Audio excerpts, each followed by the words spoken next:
पंढरपूरच्या विठ्ठल सहकारी साखर कारखान्याचे अध्यक्ष अभिजित पाटील यांना माढ्यातून राष्ट्रवादी काँग्रेस शरदचंद्र पवार पक्षाची उमेदवारी जाहीर झालेली आहे आणि ते आता कामाला देखील लागलेले आहेत.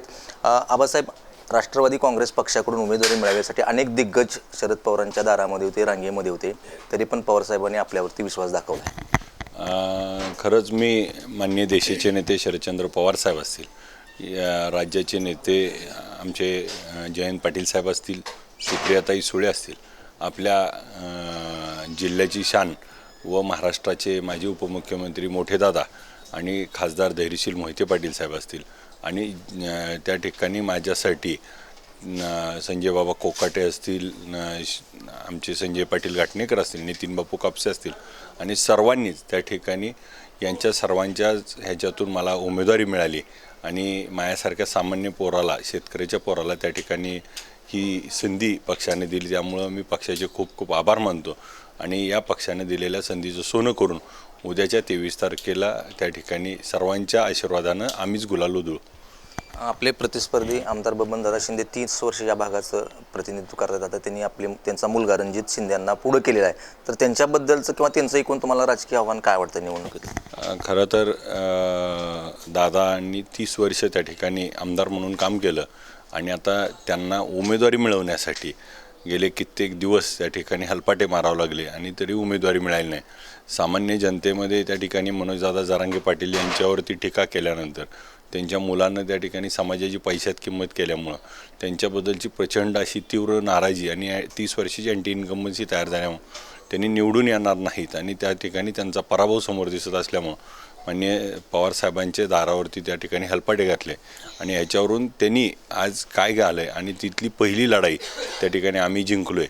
त्यामुळे उद्याची लढाई जिंकू. आव्हान त्यांनाच माझं या निमित्तानं आहे की रणजित भाया म्हणले होते की मला आव्हान वाटत नाही, तर मला असं वाटतं की रणजित भायांनी फक्त आता मैदान सोडू नये, स्वतः उमेदवार म्हणून उभं राहावं. माढ्यामध्ये सुशिक्षित बेरोजगारीचा असेल, उद्योगाचा असेल, अनेक प्रश्न समस्या आहेत, तर आपण या भागाचं प्रतिनिधित्व पुढे करणार असाल तर कशा पद्धतीने सगळ्या समस्या तुम्ही सोडवणार? खरं तर गेल्या 30 वर्षामध्ये त्या ठिकाणी शिक्षणाचं कोणतंही दालन उभा नाही. शिक्षणाच्या बाबतीमध्ये खूप मोठ्या त्या ठिकाणी गैरसोयी आहेत. त्या ठिकाणी आफ्टर ग्रॅज्युएशन किंवा डिग्री, पोस्ट डिग्री ह्याच्यात कोणतंही कॉलेज नाही आणि त्याचबरोबर रोजगार निर्मिती व्हावी म्हणून MIDC सारखा प्रकल्प नाही. तिथं तीर्थक्षेत्रातून कोणती गोष्ट घडली नाही.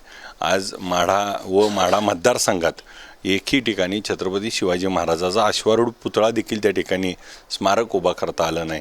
त्या ठिकाणी आरोग्याची दयनीय अवस्था उठली आहे.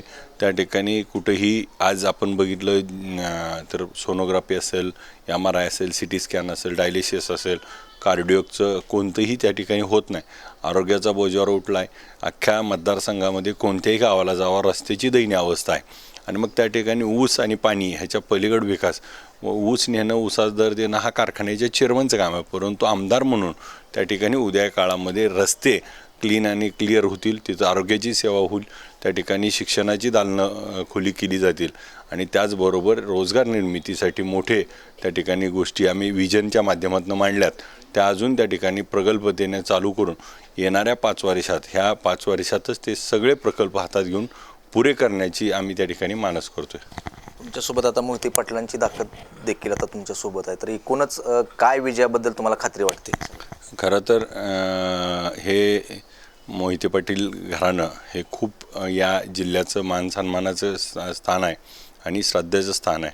माननीय मोठे दादा असतील, धैर्यशील भाई असतील आणि सर्व मोहिते पाटील कुटुंब माझ्या पाठीशी असल्यामुळं आणि त्या ठिकाणी शिंदेंनी काल देखील त्यांच्यावरती टीका करण्याचा प्रयत्न केला, त्यामुळं मोहिते पाटील कुटुंब हे माझ्यावरती त्या ठिकाणी आशीर्वाद देऊन आज मला त्या ठिकाणी मोठ्या दादांना भेटलो, आशीर्वाद घेतला.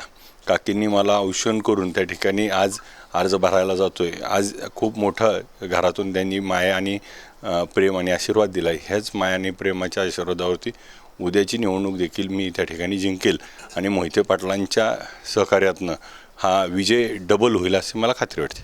तुमच्या प्रचारासाठी राष्ट्रवादीचे कोणकोण नेते येऊ शकतात किंवा येणार आहेत? मी त्या ठिकाणी माननीय देशाचे नेते पवारसाहेबांना, ताईंना, जयंत पाटील साहेबांना, रोहितदादा असतील, अमोलदादा कोल्हे असतील, ह्या सगळ्यांना विनंती केली. त्यांच्या शेड्यूलनुसार त्यांच्या सभा आम्हाला मिळतील याची खात्री आहे आणि शिवसेनेचे नेते असतील, काँग्रेस पक्षाचे नेते असतील, महाविकास आघाडीचे सर्व नेते त्या ठिकाणी येतील आणि सगळेजण मिळून सहकार्य करून उद्याची निवडणूक महाविकास आघाडी जिंकेल. प्रचाराचा नारळ कधी आपण फोडतोय? आता आज अर्ज भरलं, उद्या छाननी झाली की सर्व नेते मंडळीशी चर्चा करून आपल्याला अर्ज पाठीमागे घ्यायची 4 तारीख आहे लास्ट. त्यामुळं चिन्ह आपल्याला 5 तारखेला अधिकृत मिळाल्यानंतर त्या दिवशी आम्ही प्रचाराचा नारायण शुभारंभ करू. हे होते अभिजित पाटील. कॅमेरामन राजू मिसाळसह भारत नागने, साम टीव्ही न्यूज, पंढरपूर. देश विदेशातील प्रत्येक घडामोडींचे लाईव्ह अपडेट मिळवण्यासाठी आता साम टीव्हीच्या सर्व सोशल मीडिया प्लॅटफॉर्मला लाईक, फॉलो आणि सबस्क्राईब करा. तसंच सर्व नोटिफिकेशनसाठी बेल आयकॉन प्रेस करायला विसरू नका.